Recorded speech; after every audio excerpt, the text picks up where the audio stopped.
أنفسنا ومن سيئات أعمالنا من يهده الله فلا مضل له ومن يضلله فلا هادي له ونشهد أن لا إله إلا الله وحده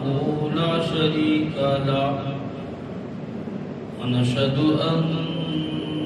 سيدنا وسندنا ونبينا وشفيعنا وهادينا ومرشدنا ومأوانا وملجانا ومولانا محمدا عبده ورسوله صلى الله تعالى على آله وأصحابه وأزواجه وذرياته وبارك وسلم تسليما كثيرا أما بعد فأعوذ بالله السميع العليم من الشيطان الرجيم بسم الله الرحمن الرحيم يا أيها الذين آمنوا استعينوا بالصبر والصلاة إن الله مع الصابرين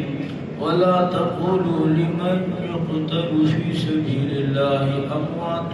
بل أحياء ولكن لا تشعرون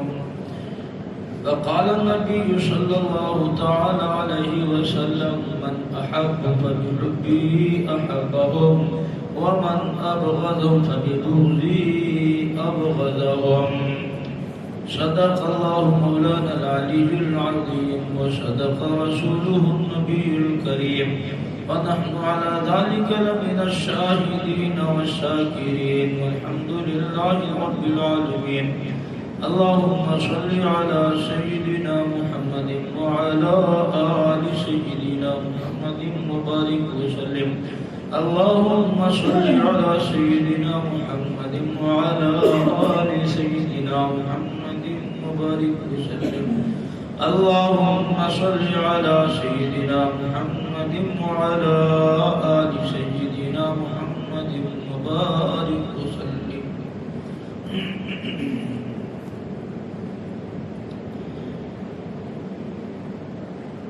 شہدائے احد شہدائے بدر شہدائے کربلا جنہوں نے محض اللہ کی رضا کے لیے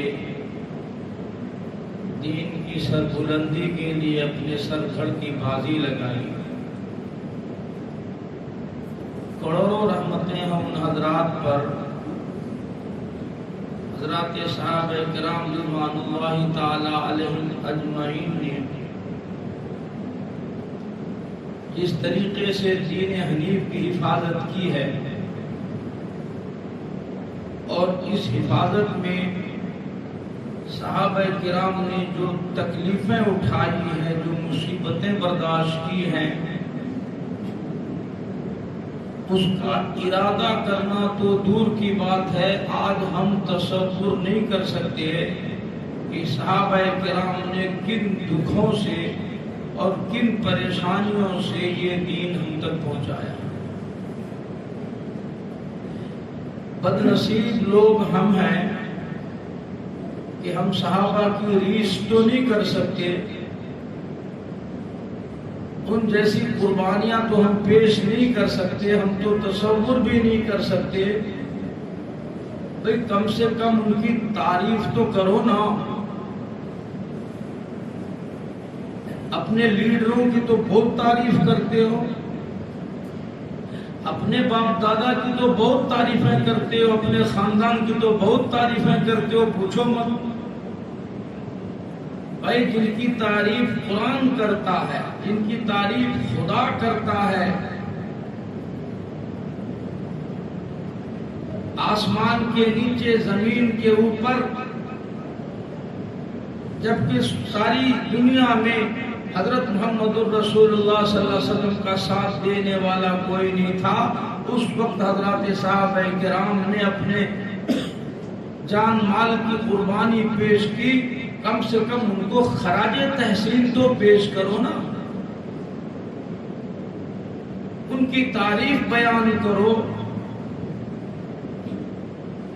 آج ایسی بد نصیبی کا زمانہ اور دور آیا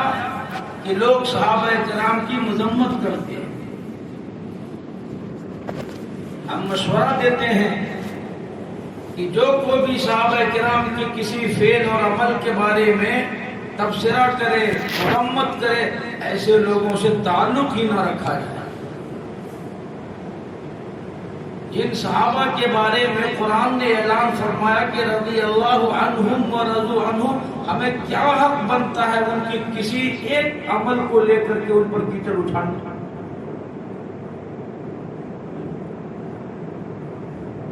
ان حضرات کی جو قربانیاں ہیں اور ان حضرات کی جو محنتیں تھیں, اسی بنا پر اللہ تبارک تعالیٰ نے ان کو وہ مقام عطا فرمایا کہ آپ تصور نہیں کر سکتے. فرمایا وَأَعَدَّ لَهُمْ جَنَّاتٍ تَجْرِي مِن تَحْتِهَا الْأَنْهَارُ, جنت تو ہم نے انہی لوگوں کے بارے میں, انہی لوگوں کے لیے بنائی ہے. تم ان کی فکر مت کرو, اپنا خیر بناؤ, اپنا تبصرہ اپنا کرو, حساب و کتاب اپنے اعمال کا کرو. فمن ثقلت موازینہ فاولئک هم المفلحون فمن ثقلت موازینہ فاولئک هم الظالمون ومن خفت موازینہ فاولئک هم الخاسرون. اپنے بارے میں تم حساب و کتاب رکھو, اپنا محاسبہ, اپنا مراقبہ, صحابہ کا نہیں. صحابہ کرام نے کبھی دین کو پیٹھ نہیں دکھایا. صحابہ کرام نے جو ابتداءً کلمہ پڑھے ان پر تو دکھوں کے پہاڑ ٹوٹ پڑے. آپ فضائل اعمال میں حضرات صحابہ کا واقعات سنیں گے, حیران ہو جائیں گے کہ انسان ہو کر اس قدر دین کی خاطر تکلیفیں, مشقتیں برداشت کرنا کہ انسان سوچ نہیں سکتا. یہی وجہ تھی کہ اللہ تبارک تعالیٰ نے حضرت سیدنا بلال حبشی رضی اللہ تعالی عنہ ابتداءً کلمہ پڑھے, مسلمان بنے. پھر ان پر جو ظلم و ستم ہوا اور جو ظلم کے پہاڑ توڑے گئے ہیں, تاریخ میں اور حدیث کی کتابوں میں اور سیرت کی کتابوں میں جب ہم سنتے ہیں تو رونگٹے کھڑے ہو جاتے ہیں کہ میرے اللہ, کیا آج ہم ان تکلیفوں کا تصور کر سکتے ہیں کیا؟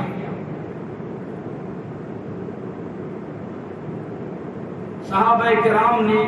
ان تکلیفوں کو خوشی سے برداشت کیا, ان تکلیفوں کو بوجھ نہیں سمجھا. دین کے خاطر, اسلام کے خاطر, قرآن کے خاطر رضامندی سے اس کو تسلیم کیا. یہی وجہ تھی اللہ تبارک تعالیٰ نے پھر ان حضرات کو اس دنیا میں بھی وہ مقام عطا فرمایا کہ آپ سوچ نہیں سکتے. اللہ آپ کو توفیق دے, آپ حج بیت اللہ کو جاؤ, اللہ آپ کو توفیق دے عمرے کو جاؤ, جا کر کے آپ وہاں پتہ لگاؤ, معلوم کرو کہ جہاں سیدنا حضرت بلال حبشی رضی اللہ تعالی عنہ کو مارا جاتا تھا, پیٹا جاتا تھا, گھسیٹا جاتا تھا اور ظلم و ستم کے پہاڑ توڑے جاتے تھے, جہاں حضرت بلال مار کھاتے تھے, جہاں رہتے تھے, اللہ نے وہ مقام عطا فرمایا. آج وہاں مسجد بنی کھڑی ہے, آج وہاں مسجد بنی ہوئی ہے. اور جہاں مارنے والے لوگ رہتے تھے, امیہ بن خلف جو ان کا مالک تھا, وہاں آج بیت الخلا بنا ہوا ہے.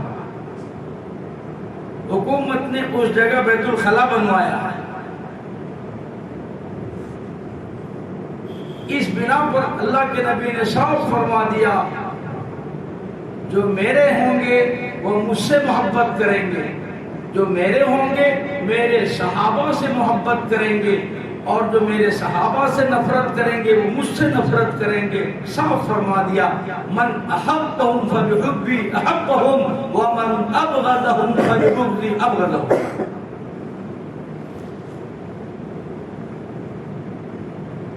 سیدنا بلال حبشی رضی اللہ تعالیٰ عنہ ان غریب صحابہ میں سے ہیں جو غلام تھے، اور غلام بھی ایسے ویسے کا نہیں۔ امیہ بن خلف مکے کا بہت بڑا بزنس مین چودھری ہے، بزنس مین ہے، مالدار ہے۔ امیہ بن خلف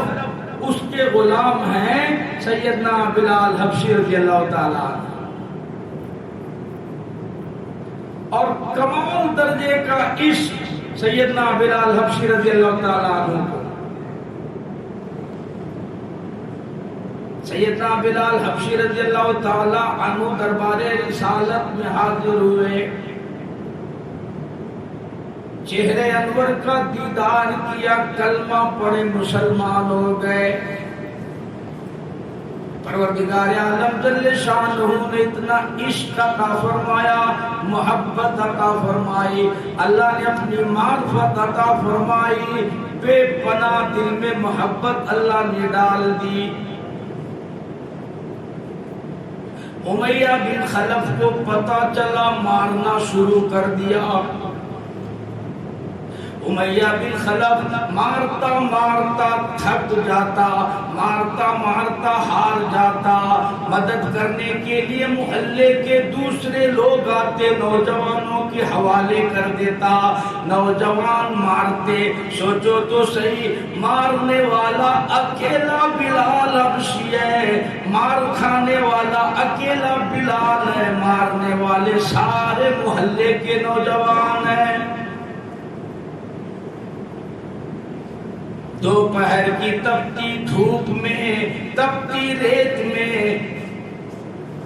بلال کے ہاتھوں میں ہتھکڑی ڈال دی جاتی ہے، پیروں میں بیڑیاں ڈال دی جاتی ہے، چلچلاتی دھوپ میں لٹا دیا جاتا ہے، بدن کے کھال جل جاتی ہے، اس کے اوپر سینے میں پتھر کی چٹان رکھ دی جاتی ہے، پھر کوڑے لگائے جاتی ہے، باری باری سے مارا جاتا ہے، اپنا پورا وزن ڈال کر کے امیہ بن خلف حلق پہ چڑھ جاتا ہے، آواز رک جاتی ہے، دم گھٹنے لگ جاتا ہے، تھوڑی سی سانس آتی ہے،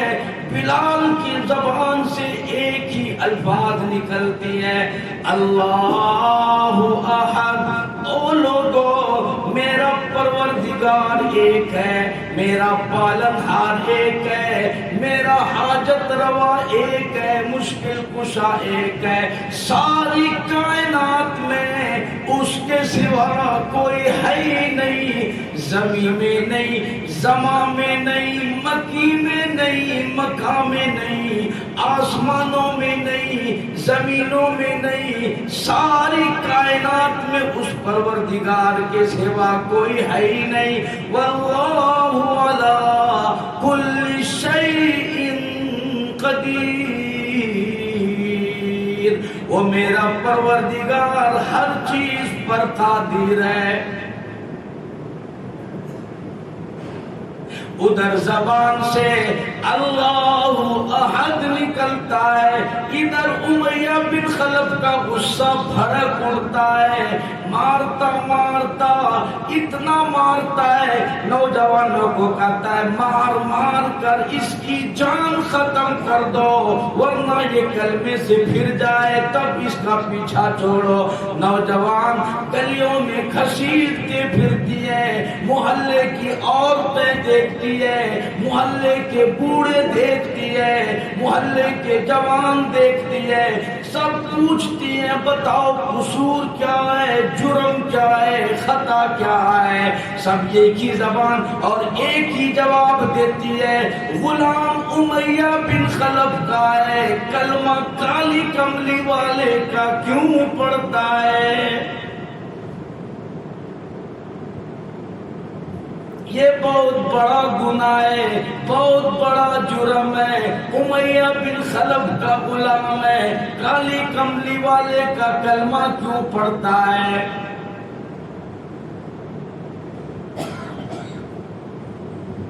اتنا ظلم، اس قدر تکلیف ہے۔ یوں لکھا کتابوں میں کہ 100 وزن ڈال کر جب حلق کو دبایا جاتا، ایک بالشت زبان باہر نکل جاتی۔ حدیث کی کتابوں میں ہے ایک دن امیہ بن خلف نے اتنا مارا، حضرت بلال حبشی رضی اللہ تعالیٰ عنہ کہتے ہیں مجھے یقین ہو گیا آج میرا آخری دن ہے، آج آخری دن ہے، آج میں نہیں بچوں گا، آج میرا دم آخری ہے۔ اس قدر مارا گیا اور اس قدر تکلیفیں دی گئی کہ مجھے یقین ہو گیا اب اس کے بعد نہیں بچوں گا۔ چمڑے اڑ گئے، ہڈیاں سالم نہیں، نڈھال ہے۔ امیہ بن خلف مارتا ہے، مکے کے نوجوان مارتی ہیں، مارنے والے تھک جاتی ہے، طرح طرح کی تکلیفیں دیتی ہیں، طرح طرح کی مصیبتیں دیتی ہیں۔ کلمہ چھوڑ دو، اسلام چھوڑ دو، بخش دیا جائے گا، رحم کیا جائے گا۔ امیہ بن خلف کا غلام ہے، کالی کملی والے کا کلمہ کیوں پڑھتا ہے؟ ادھر سے سیدنا صدیق اکبر رضی اللہ تعالیٰ عنہ تشریف لائے، دیکھا امیہ بن خلف حلق پر چڑھا ہوا ہے اور ایک بالشت زبان بلال کی باہر لٹکی ہوئی ہے، ذرا سی سانس آتی ہے، ذرا سی آواز آتی ہے، فوراً پکار اٹھتا ہے، فوراً بول اٹھتا ہے، او میرے پروردگار، فرمایا او بلال رحم کر۔ سیدنا ابوبکر صدیق رضی اللہ تعالیٰ عنہ کان کے پاس تشریف لے گئے اور جا کر کے کہا بلال آہستہ اللہ کا نام لے۔ تو زور سے اللہ کا نام لیتا ہے، یہ تجھ پر ٹوٹ پڑتے ہیں، ظلم کرتے ہیں، مر جائے گا تو، ختم ہو جائے گا، یہ نہیں چھوڑیں گے تیرے کو، ذرا اللہ کا نام آہستہ لے لے، بھئی چپکے سے لے لے۔ حضرت بلال رضی اللہ تعالیٰ عنہ فرماتے ہیں ابو بکر کے اس بات سے مجھے بڑا دکھ ہوا، مجھے بہت تکلیف ہوئی، اور یوں فرمایا کہ اے ابو بکر کوئی اور کہتا تو یار یہ الگ بات تھی، لیکن تو ایسا تو نہ کہنا۔ تو حضرت ابوبکر صدیق نے فرمایا یار میں تیری تکلیف دیکھ کر کہہ رہا ہوں، وہ بہت مار پڑ رہی ہے تجھے، وہ بہت تکلیف دے رہے ہیں،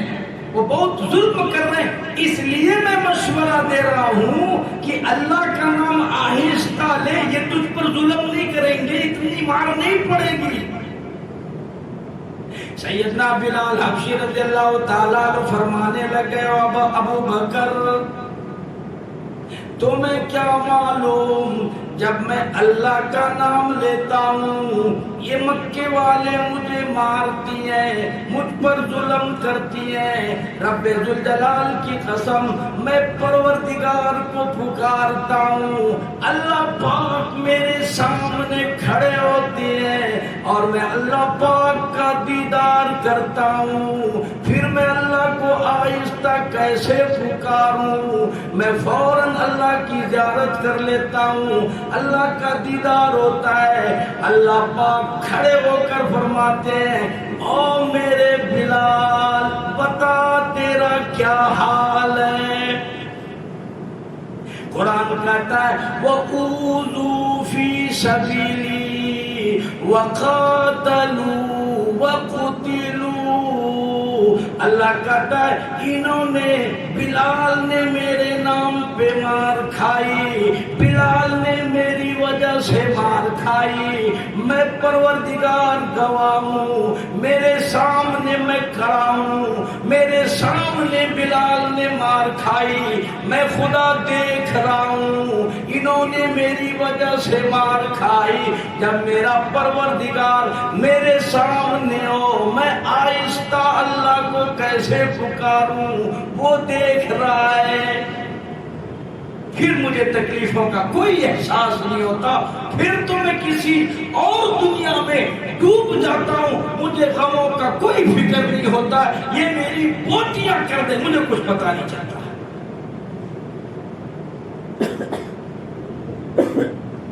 علماء نے لکھا ایک دن یہ لوگ مار رہے تھے، تکلیفیں دے رہے تھے،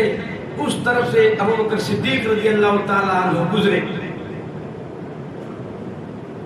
تو جا کر آہستہ سے امیہ بن خلف کو کہا کہ یار ایک کام کرو نا، کئی بیچارے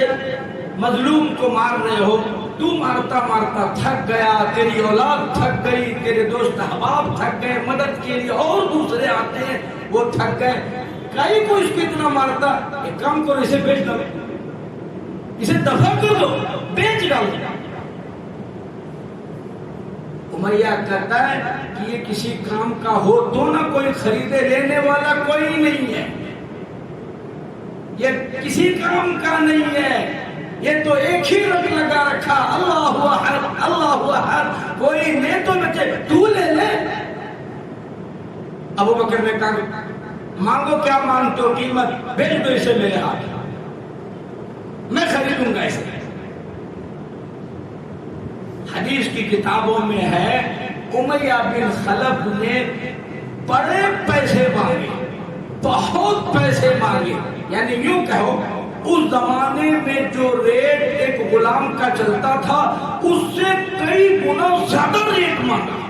یہ بیپاری لوگوں کا اپنا ایک انداز ہوتا ہے کہ بھائی 100 مانگیں گے تو امید ہے کہ 80 آ جائے گا، 70 آ جائے گا، 60 آ جائے گا نا، چونکہ کم تو ہوتا جائے گا۔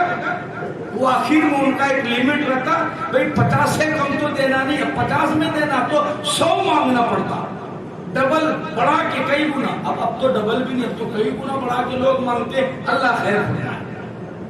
تو اس ظالم نے بڑے پیسے مانگے ابوبکر صدیق سے، سیدنا ابوبکر صدیق نے مول بھال نہیں کیا، یوں فرمایا چلو اس وقت جا کے فوراً لے لو، یہ پیسے سے رہا کرو۔ اب چونکہ حضرت ابوبکر صدیق بھی بڑے بیپاری تھے مکے کے، اور امیہ بن خلف بھی بڑا بیپاری تھا، ہول سیل مال اسی کو آتا تھا اور ہول سیل مال ابوبکر صدیق کو بھی آتا، تو امیہ بن خلف ایک دم ٹوٹ گیا کہ یار ہم بیپاری لوگ ہیں، مال کی قیمت کئی گنا ہم پہلے سے بڑھا کے بولتے ہیں، ہم تو یہ سنے تھے کہ ابوبکر بہت بڑا بیپاری ہے، یہ مول بھاگ کرے گا کچھ نہ کچھ، آج ہمیں پتا چلا کہ یہ تو واقعی اتنا بڑا بیپاری ہے ہی نہیں، یہ تو بیوقوف ہے، جو ہم نے مانگا وہی دے دیا۔ تو امیہ بن خلف کہنے لگا کہ ابوبکر ادھر آؤ، کیا بات ہے بھائی؟ تو وہ کہنے لگا امیہ کہ ابوبکر یار تم مکے کا بڑا بزنس مین ہے، بڑا تاجر ہے، میں تجھے بہت ہوشیار، عقل مند، سمجھدار اور کیا کیا میں تمہیں سمجھا کرتا تھا، لیکن آج پتا چلا کہ تو بیوقوف ہے۔ اچھا وہ کیسے بھائی؟ تو امیہ بن خلف کہنے لگا کہ میں نے ایک سر پھرے غلام کی قیمت کئی گنا بڑھا کے بتائی، جو نہ کسی گھر کا نہ گھاٹ کا، کہتے ہیں نہ گھر کا نہ گھاٹ کا، دشمن سماج کا، میں تو جان بوجھ کر کے کئی گنا بڑھا کے قیمت مانگا تھا، اور تم نے اتنی بڑی رقم لینی دینی کر لی اور مول بھاؤ بھی نہیں کیا، اس سے پتہ چلا تو بے وقوف ہے۔ سیدنا صدیق اکبر رضی اللہ تعالیٰ عنہ نے فرمایا کہ امیہ ٹھہر، میں بھی تجھے مکے کا بڑا تاجر سمجھا کرتا تھا، میں بھی تجھے بڑا ہوشیار سمجھا کرتا تھا، میں بھی تجھے بڑا عقل مند سمجھا کرتا تھا، لیکن مجھے بھی آج پتا چلا تو پرلے درجے کا گدھا ہے، پرلے درجے کا تو گدھا۔ وہ کہنے لگا کیسے؟ وہ کہنے لگا کہ ہو بلال جیسی ذات، ہو بلال جیسا عاشق، ہو بلال جیسا محب، محبت کرنے والا، عشق کرنے والا، ہو بلال جیسی ذات، اور قیمت نالائق تم نے یہ مانگی، رب کعبہ کی قسم اگر آج تو بلال کی قیمت ساری دنیا کی دولت مانگتا، ابو بکر کے پاس اگر وہ ہوتی ساری دنیا کی دولت دے کر کے بلال کو میں آزاد کراتا، تم نے اتنی چھوٹی سی قیمت مانگی، اس لیے تو پرلے درجے کا گدھا ہے۔ تجھے پتا نہیں یہ وہ ذات ہے، بلال کا بڑا اونچا مقام ہے، تو نے کبھی دیکھا نہیں، تو نے کبھی سمجھا نہیں، بلال کی وہ ذات ہے، زمین پر چلتا ہے، عرش پر اس کی آہٹ پہنچتی ہے، عاشق رسول ہے، شیدائے رسول ہے، فدائے رسول ہے، تم نے کبھی دیکھا نہیں، تم نے کبھی سمجھا نہیں، بلال بہت اونچے مقام کا مالک ہے۔ آج کا تاجر، خدا کی قسم کتابوں میں لکھا، سیدنا صدیق اکبر رضی اللہ تعالی عنہ مکے کے بڑے تاجر تھے، گلیوں میں، سڑکوں پہ، محلوں میں پھرا کرتے تھے پیسے لے لے کر، جو غریب غلام ہوں گے، مظلوم ہوں گے، مفلس ہوں گے، ان کو اپنے پیسے سے خرید کر کے آزاد کراؤں گا، اس نیت سے ابو بکر پورے محلے کا چکر لگاتا تھا۔ آج کا مالدار رات دن سوچتا رہتا، ایک بلڈنگ تیار ہوئی دوسری کیسے بنے گی۔ آج کا مالدار اس فکر میں سوتا ہے کہ صبح ایک دکان اور اوپن کرنا ہے، پرسوں ایک فیکٹری اور لگانی ہے، پھر ایک بنگلہ اور بنانا، ایک کار اور خریدنا ہے۔ یہ دیکھو ابو بکر کی کمائی روزانہ ایک ایک غلام چھوڑاتا ہے اور دربار رسالت میں لا کر پیش کر دیتا ہے۔ تجارت تھی ان کی، دین میں کام آ جائے، اللہ رسول کے کام آ جائے، راتوں کو نیند نہیں آتی تھی۔ بے شمار غلاموں کو سیدنا ابوبکر صدیق نے اپنی گاڑی کمائی سے خریدا اور خرید کر کے دربار رسالت میں لا کر دے دیا، یا رسول اللہ صلی اللہ علیہ وسلم یہ میرے دن بھر کی کمائی ہے۔ سیدنا بلال حبشی رضی اللہ تعالی عنہ نے جو ظلم برداشت کیے، جو تکلیفیں اٹھائی ہے، اور جو ان کے اوپر ظلم کے پہاڑ ٹوٹے ہیں، اتنے زخم تھے کہ بلال کو جب خرید کر ابو بکر نے حضور کو ہدیہ دیا، خدا کی قسم بلال کے زخموں کو دیکھ کر اللہ کے رسول صلی اللہ علیہ وسلم کی آنکھوں میں آنسو آ گئے۔ کن دکھوں کے ساتھ، کن تکلیفوں کے ساتھ اور کن پریشانیوں کے ساتھ حضرات صحابہ کرام نے آج اس دین کو سینچا ہے، بچایا ہے۔ آج مسلمان اس کا تصور نہیں کر سکتا۔ آج معمولی سردی گرمی ہو، ہم فوراً اپنا دین بدل دیتے ہیں، عقیدے بدل جاتے ہیں، اعمال بدل جاتے ہیں، اخلاق بدل جاتے ہیں۔ لیکن یہ وہ لوگ تھے جن کا عقیدہ ایسا بنا تھا، مکے کے پہاڑ اپنی جگہ سے ٹل سکتے ہیں، بلال کا عقیدہ اپنی جگہ سے نہیں ہل سکتا۔ یہ ہمیں سبق دے کر کے گئے حضرات صحابہ کرام، یہ ہمیں حضرات صحابہ کرام عقیدہ دے کر کے گئے، ایمان دے کر کے گئے کہ دوستو ایمان ایسی دولت ہوتی ہے کہ جان دیا جا سکتا ہے، مال دیا جا سکتا ہے، صحابہ سے سکھائے ہمیں ابو بکر نے، مال خرچ کیا جا سکتا ہے، اور صحابہ جان دیتے تھے، جان دیا جا سکتا ہے، بیوی بال بچے قربان کیے جا سکتے ہیں، سارے صحابہ کرام کا یہ عقیدہ تھا، لیکن ایمان نہیں دیا جا سکتا، اسلام نہیں چھوڑا جا سکتا، اعمال نہیں چھوڑا جا سکتا، نمازیں نہیں چھوڑی جا سکتی، قرآن نہیں چھوڑا جا سکتا۔ آج ہمارے یہ مصیبت ہے، ہم جو ہے ایمان چھوڑ دیتے ہیں لیکن اپنی مرضی نہیں چھوڑتے، خواہشات نہیں چھوڑتی ہے، رسمیں نہیں چھوڑتی ہے، دنیا کی محبت نہیں چھوڑتی ہے، آج ہم سے دنیا کے ریت نہیں چھوڑتے، رواج نہیں چھوڑتے، ہر مسئلے میں ہم سمجھوتا کر لیتے، ہم ہو کیا کریں صاحب، ہمارے باپ دادا بڑے ایسا کر کے آئے، بلال کے باپ بھی تو ایسا کر کے آئے تھے، بلال کو بھی تو چاہیے تھا کہ اسی طرح کرتے۔ لیکن جس کے دل میں ایمان رچ جاتا ہے، بس جاتا ہے، اللہ محبت ڈال دیتے ہیں، پھر اس کو سب کچھ آسان ہو جاتا ہے۔ اسی لیے اللہ پاک سے مانگے، اللہ ہمیں سچا ایمان دے، سچی محبت دیجیے، اس کے بغیر دین پر چلنا بہت مشکل ہوتا ہے، نمازوں کے لیے اٹھنا بہت مشکل ہوتا ہے، نماز پر جمنا مشکل ہو جاتا ہے، اور سچائی پہ جمنا مشکل، جب تک دین کی محبت، اللہ کی محبت، اللہ کے رسول کی محبت نہیں آئے گی، ہم دین پر نہیں جم سکتے ہیں، اسلام پر نہیں ٹھہر سکتے۔ لوگ کہتے ہیں پل سرات مرنے کے بعد ایک پل ہے، ایک برج ہے جو 1500 سال کا ہے، 500 سال چڑھائی ہے، 500 سال لیول ہے، 500 سال ڈھلوان ہے، ایک تیز رفتار گھوڑا 1500 سال تک دوڑے تو وہ مسافت طے ہوگا، وہ مرنے کے بعد۔ ہمارے مشائخ کہتے ہیں کہ پل سرات اسی دنیا میں ہے، پل سرات اسی دنیا میں، وہ برج اسی زندگی میں آتا ہے، وہ یہ کہ جو بندہ دین پر سیدھا سیدھا چل رہا ہے، سیدھا یعنی نماز کو پابندی سے ادا کر رہا، روزے کو پابندی سے ادا کر رہا، ادھر نہیں گرتا ادھر نہیں گرتا، بلکہ سیدھا سیدھا وہ اپنی زندگی گزار کر چل رہا ہے، تو جو بندہ یہاں دین پر سیدھا چلے گا، وہ پل صراط پر سیدھا پار کر جائے گا۔ جو یہاں فجر میں ادھر گرا، ظہر میں ادھر گرا، عصر میں کھڑا ہوا، مغرب میں ادھر، عشاء میں ادھر، جو یہاں نہیں چل پائے گا وہ وہاں نہیں چل پائے گا، جو یہاں چل کر دکھا دے گا وہ وہاں چل کر دکھا دے گا۔ اس کا نمونہ اسی دنیا میں ہے، زبان کی حفاظت، آنکھوں کی حفاظت، پیروں کی حفاظت، اعمال کی حفاظت،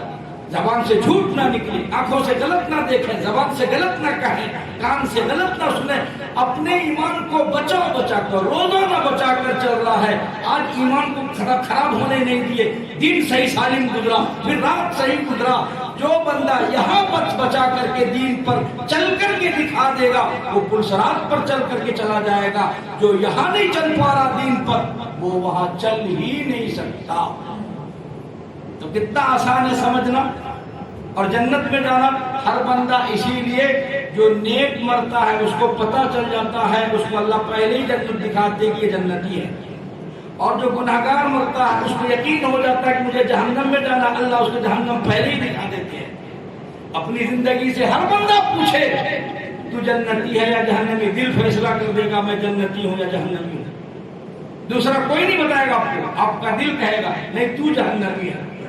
تو نماز چھوڑتا ہے، تو دین چھوڑتا ہے، اسلام کو چھوڑتا ہے، تو کفر کرتا ہے، شرک کرتا ہے، دل گواہی دے گا اس کو تیرے سارے اعمال جہنمیوں والے ہیں، تو جہنمی ہے۔ اور ایک بندہ اگر دل اس کا گواہی تیرے سارے اعمال جنتی والے ہیں، تیرا تو جنتی ہے، اس کا دل فیصلہ کر دے گا۔ اللہ کے نبی نے فرمایا انما یفتی بہ القلب، ہر بندے کا دل اس کا سب سے بڑا مفتی ہے۔ دل کبھی رشوت نہیں لیتا، دل ایک ایسا مفتی ہے جو آپ کو غلط فتویٰ نہیں دے گا، غلط مشورہ نہیں دے گا، اور وہ رشوت قبول نہیں کرے گا۔ جو سچ ہوگا دل اس کو تسلیم کرے گا، اور جو غلط ہوگا دل کبھی تسلیم نہیں کرے گا۔ دیکھو ایک چور ہے، ایک کرمنل ہے، دن دہاڑے وہ چوری کرتا ہے، دن دہاڑے وہ مرڈر کرتا ہے، وہ کسی سے نہیں ڈرتا، وہ کہتا میں کسی سے نہیں ڈرتا، جیل میرا گھر ہے، جانا آنا سسرال ہے میرا، اور میرا آنا جانا لگا ہے۔ لیکن جب وہ مرڈر کرتا اس سے پوچھو، وہ کہتا نہیں غلط کام کیا، وہ اس کو غلط مانتا، اگر غلط نہیں مانتا وہ جیل کو کہیں ہو جاتا، اگر وہ کہتا نہیں یہ صحیح ہے تو پھر جیل جانے کو کیوں تیاری کرتا؟ اسے پتا ہے میں غلط کر رہا ہوں، مجھے جیل جانا پڑے گا، تو وہ کہتا ہے غلط ہے۔ دیکھو دل اس کا رشوت قبول نہیں کر رہا۔ اللہ کے نبی نے فرمایا انما یفتی بہ القلب، سب سے بڑا مفتی تمہارا دل ہے، اسی لیے جو بندہ اچھی زندگی گزارے گا اللہ اسے اچھی موت عطا فرمائیں گے، جو بندے کی اچھی موت آئے گی اللہ اس کا اچھا انجام عطا فرمائیں گے اور اس کا ٹھکانہ جنت، بری موت برا انجام برا ٹھکانہ جہنم۔